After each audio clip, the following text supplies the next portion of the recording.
Você já parou para pensar no que acontece com uma cidade quando Deus decide se retirar? Não estamos falando aqui de tragédias naturais ou governos corruptos, mas de um tipo de abandono espiritual tão profundo que a própria presença divina é retirada e o território se torna domínio de trevas. Isso já aconteceu antes. E o mais assustador, pode estar acontecendo de novo, bem debaixo dos nossos olhos. Neste vídeo, vamos entrar nas profundezas de uma verdade chocante e muitas vezes ignorada. Existem lugares que Deus entregou ao domínio do mal. E os motivos que o levaram a isso são muito mais próximos da nossa realidade do que imaginamos. Talvez você pense que isso é coisa do Antigo Testamento, que ficou lá atrás com os profetas e juízos antigos. Mas e se eu te dissesse que os mesmos pecados que causaram o juízo sobre Sodoma, sobre Babilônia, sobre Tiro e até sobre Nínive estão se repetindo hoje com outras roupagens? E mais, que muitos de nós vivem em ambientes assim e nem percebem? Esse vídeo é um alerta espiritual para os que têm ouvidos para ouvir. Porque o que você está prestes a descobrir pode mudar completamente a forma como você enxerga a cidade onde vive, a cultura à sua volta e principalmente a presença de Deus ou a ausência dele em determinados territórios. Quando Deus se retira, o inferno ocupa espaço. Comenta aqui embaixo que Deus não se afaste da minha casa. Isso ativa o YouTube e pode alcançar mais pessoas que precisam ouvir essa verdade. Sodoma não foi destruída por um erro individual. Ela foi entregue ao juízo por causa de uma cultura inteira que se rebelou contra Deus, de forma coletiva, consciente e persistente. É assustador pensar que, mesmo diante da intercessão de Abraão, não havia sequer 10 justos naquela cidade. O que isso nos mostra? Que chega um momento em que o pecado não é mais algo que contamina o ambiente, mas sim algo que define o ambiente. Sodoma se tornou sinônimo de corrupção moral, de depravação institucionalizada, de luxúria elevada ao status de estilo de vida. Não era mais sobre indivíduos caídos, era sobre um sistema espiritual dominado pelo mal. E nesse momento, Deus não apenas permitiu o juízo, ele se retirou, entregando aquela terra ao fogo literal e ao domínio das trevas. E aqui está o ponto que muitos ignoram. Quando uma cidade perde sua referência de justiça, Deus deixa de considerá-la habitável para sua presença. A retirada divina de Sodoma foi tão séria que anjos precisaram intervir pessoalmente para tirar Ló e sua família de lá, quase que arrastando-os. Quantas vezes Deus está tentando tirar pessoas de ambientes que já foram entregues ao mal, mas elas insistem em ficar como a esposa de Ló? Quantas famílias hoje vivem em Sodomas modernas, achando que é só uma fase da sociedade, sem perceber que o juízo está se aproximando? O que aconteceu em Sodoma não é apenas um evento do passado, é uma profecia viva. E a pergunta que precisamos fazer agora é: como saber se uma cidade está sendo entregue ao inimigo? No próximo bloco, vamos ver como os sinais começaram a surgir na história de Nínive, uma cidade que caminhava para o mesmo destino de Sodoma, mas que viveu um plot twist espiritual que poucos compreendem. Deixe o like, compartilhe esse vídeo com alguém da sua cidade e escreve nos comentários o nome da sua cidade seguido de Senhor, reina aqui. Isso vai espalhar uma rede de intercessão sobre territórios que precisam ser libertos. Nínive era uma cidade marcada por perversidade, violência, idolatria e brutalidade, especialmente contra o povo de Deus. Aos olhos humanos, ela merecia ser riscada do mapa como Sodoma foi. Mas aqui está a diferença crucial. Nínive ainda estava dentro de um tempo de misericórdia. E Deus, em sua infinita graça, enviou um profeta relutante chamado Jonas para anunciar que o prazo estava acabando. A cidade estava a 40 dias do juízo final. O relógio profético estava correndo, e pela primeira vez na história bíblica, vemos um cenário coletivo de arrependimento que reverteu um decreto de destruição. Mas não se engane, o que manteve Nínive de pé por mais algum tempo não foi a compaixão do povo. Foi a reação deles à voz profética. Eles reconheceram que estavam sendo advertidos por Deus. E ao invés de ignorar, zombar ou endurecer, como tantas cidades fazem hoje quando escutam pregações e alertas espirituais, Nínive se curvou. O rei deixou o trono, os nobres rasgaram suas vestes, até os animais foram incluídos no jejum coletivo. Isso nos ensina que o juízo não vem quando Deus está com raiva. Ele vem quando Deus já falou tudo o que podia e ninguém mais quer ouvir. E sabe o que é ainda mais impressionante? Jonas ficou indignado por Deus ter poupado a cidade. Porque, no fundo, até os profetas às vezes acreditam que certas cidades não merecem perdão. Mas Deus responde com uma pergunta que ecoa até hoje. E eu não haveria de ter compaixão de Nínive, aquela grande cidade? Jonas 4:11. Isso revela o coração do Pai. Ele está mais interessado em salvar do que em destruir. Mas ele só pode salvar quando há arrependimento real e coletivo. Deus pode perdoar até a cidade mais suja, mas só se ela se ajoelhar. Se Nínive, com toda a sua maldade, foi poupada por causa do arrependimento, então, será que o contrário também é verdade? Será que uma cidade pode ser destruída por causa do orgulho? Prepare-se, porque no próximo bloco vamos entrar no coração de uma das maiores potências da história e descobrir como o orgulho espiritual pode ser a sentença de morte de uma nação inteira. Se isso está fazendo sentido para você, comenta agora: eu escolho me arrepender. Isso pode tocar outras vidas e acender um chamado de oração coletiva por nossa geração. Babilônia não caiu de uma hora para outra. Ela foi construída sobre uma fundação perigosa: orgulho, autossuficiência, domínio humano e uma espiritualidade falsa baseada em poder. Desde a Torre de Babel, cuja base foi erguida no mesmo território, Babilônia representa um sistema que tenta alcançar o céu sem passar por Deus. Ela é o símbolo máximo de uma cidade que se tornou o centro de adoração de si mesma. E o que acontece quando uma cidade substitui a glória de Deus por sua própria glória? Ela se torna morada de espíritos enganadores. O livro de Apocalipse descreve Babilônia como a morada de demônios e refúgio de toda ave imunda. Apocalipse 18:2. O mais trágico é que Babilônia não começou assim. Nabucodonosor teve sonhos com Deus. Daniel revelou profecias ali. Houve oportunidades de arrependimento. Mas o problema não foi a falta de mensagens divinas, foi a soberba com que elas foram ignoradas. O próprio Nabucodonosor, antes de ser humilhado por Deus e viver como animal, olhou para a cidade e disse: não é esta a grande Babilônia que eu edifiquei com o meu grandioso poder e para a glória da minha majestade? Daniel 4:30. E foi nesse momento que o céu respondeu: Deus não divide sua glória. E quando uma cidade começa a exaltar seu próprio nome acima do nome de Deus, ela começa a cavar sua própria ruína espiritual. E talvez o mais assustador seja isto: Babilônia ainda está viva. Não geograficamente, mas espiritualmente.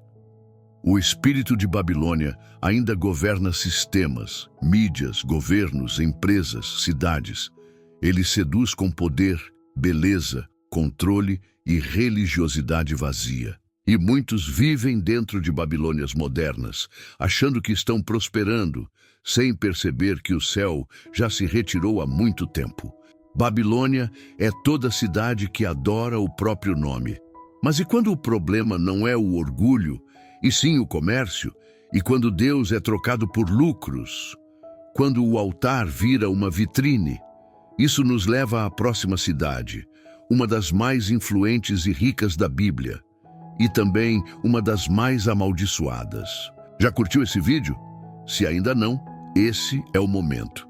E se você crê que o espírito de Babilônia ainda está entre nós, escreve aqui nos comentários: Senhor, me liberta desse sistema.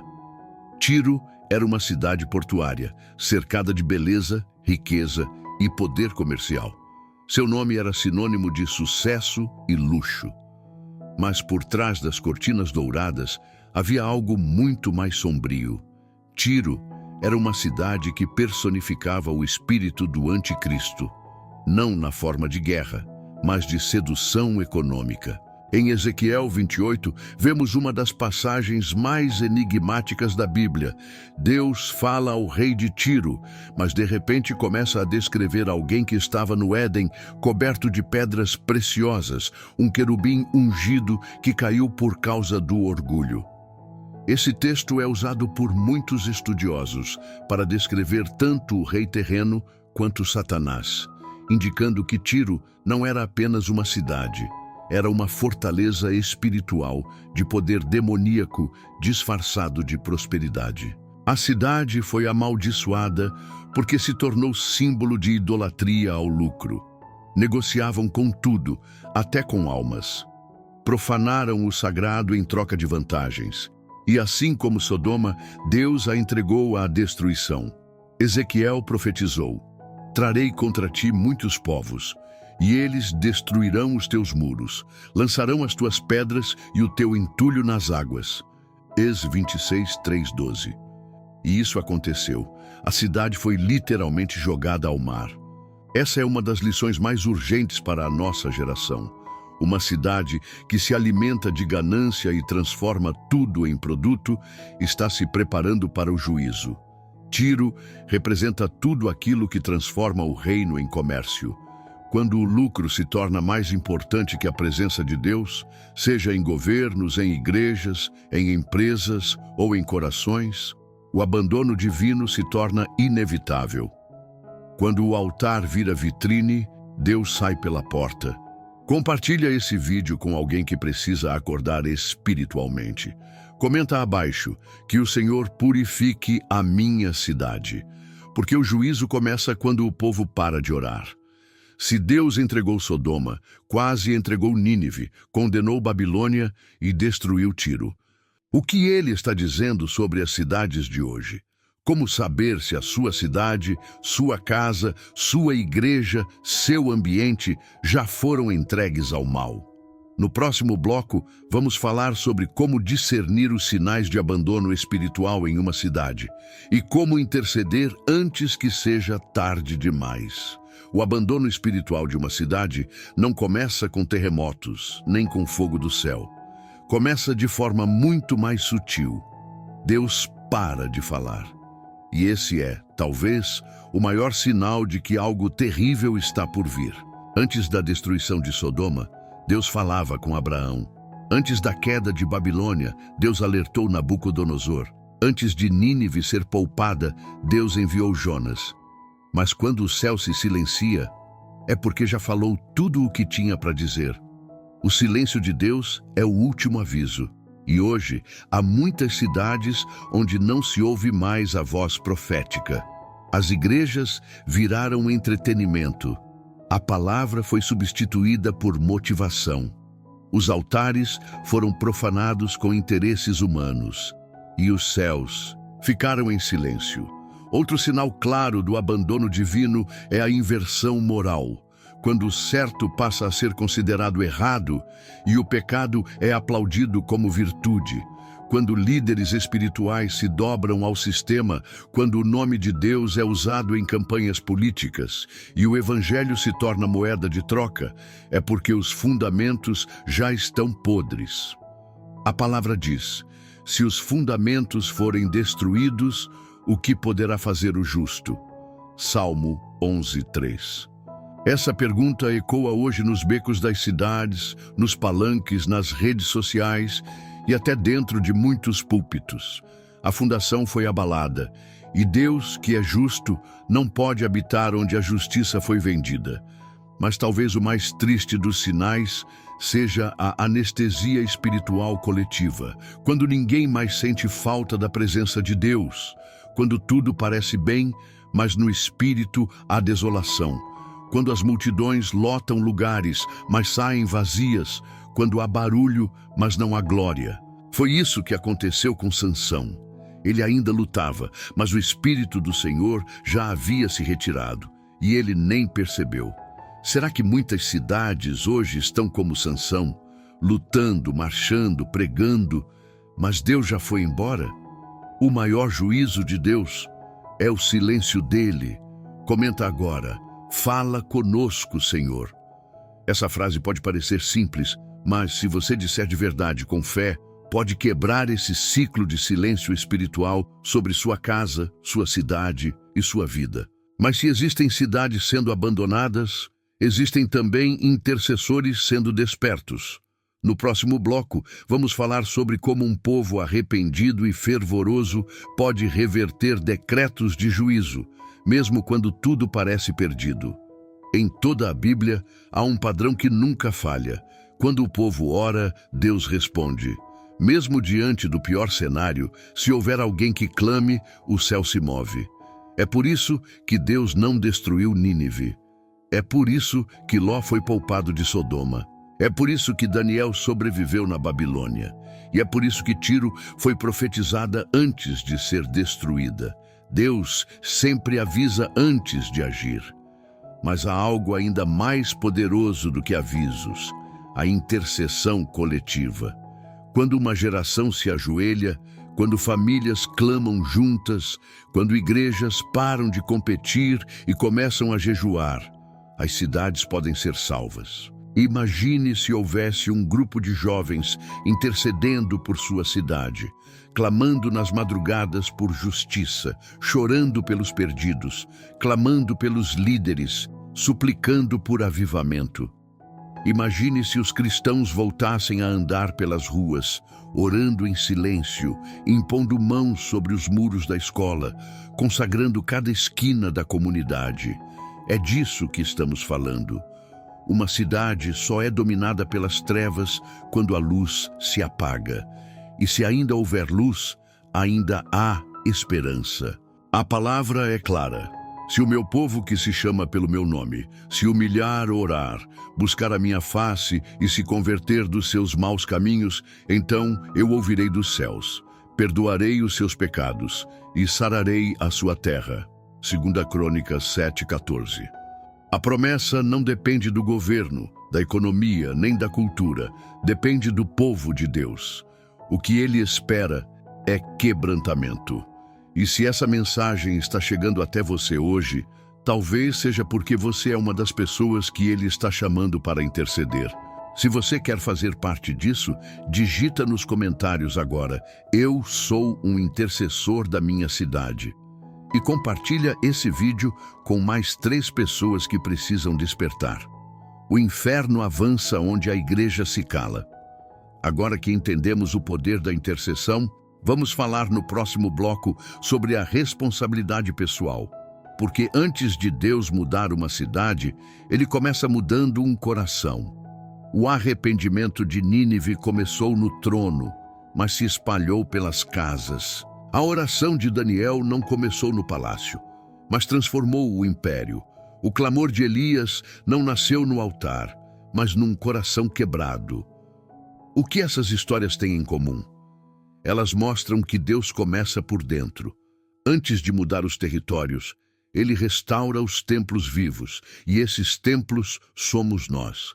A verdadeira revolução espiritual começa quando alguém dobra os joelhos no quarto e diz: Senhor, começa por mim.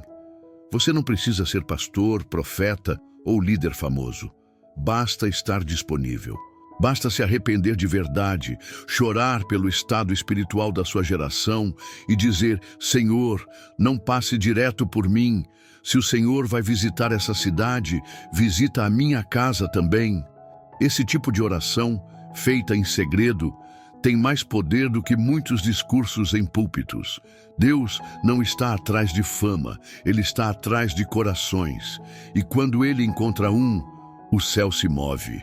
A pergunta que você precisa fazer agora é: será que minha vida tem contribuído para atrair a glória de Deus sobre minha cidade ou para afastá-la ainda mais? Porque cada pequeno pecado oculto, cada dureza de coração, cada desobediência afeta o coletivo. O mundo espiritual não trabalha apenas em grupos, ele se movimenta a partir de decisões pessoais. Por isso, hoje é o dia de decidir. Ou você será parte da intercessão ou parte da contaminação. Escreve aqui nos comentários agora: começa em mim, Senhor. Que essa declaração seja sua consagração pública para esse novo tempo. Deus muda cidades quando encontra um coração disposto. E agora, no próximo e último bloco, vamos juntos fazer uma oração profunda, uma entrega, uma ativação espiritual sobre sua vida, sua casa e sua cidade. Prepare-se. Esse momento pode ser o marco de um novo começo. Pai Celestial, em nome do Teu Filho Jesus Cristo de Nazaré, neste momento, diante da Tua presença santa, nós nos ajoelhamos, espiritualmente, emocionalmente e com o coração em total quebrantamento. Sabemos que muitos territórios foram entregues ao inimigo porque o Teu povo se calou. Sabemos que o pecado coletivo endureceu cidades inteiras, que a idolatria ao dinheiro, ao orgulho e à luxúria transformaram altares em vitrines. Mas hoje, como teus filhos, clamamos: volta, Senhor. Volta para as nossas cidades, volta para as nossas casas, volta para o centro da nossa vida. Se em Sodoma faltaram justos, que hoje se levantem intercessores. Se em Babilônia a glória humana te ofendeu, que agora a nossa adoração te exalte. Se Tiro te traiu por amor ao lucro, que nós entreguemos nosso coração por inteiro, sem reservas. Se Nínive teve uma chance, que hoje essa chance se renove sobre nós. Pai, sopra sobre os vales espirituais da nossa geração. Que as cidades dormentes despertem. Que os corações frios se aqueçam. Que o Teu Espírito Santo percorra as ruas, visite os becos, os prédios, os lares, e que onde o mal reinava, o Teu reino se estabeleça. Consagramos agora cada pessoa que ouviu até aqui. Marca, Senhor, ativa, envia, usa, e que a partir de hoje essa geração seja conhecida como a que fez Deus voltar. Em nome de Jesus, amém. Se essa oração falou com você, digita agora: amém, Pai Celestial, eu recebo, e compartilha esse vídeo com o máximo de pessoas que você puder. Vamos espalhar o despertar espiritual pelas cidades.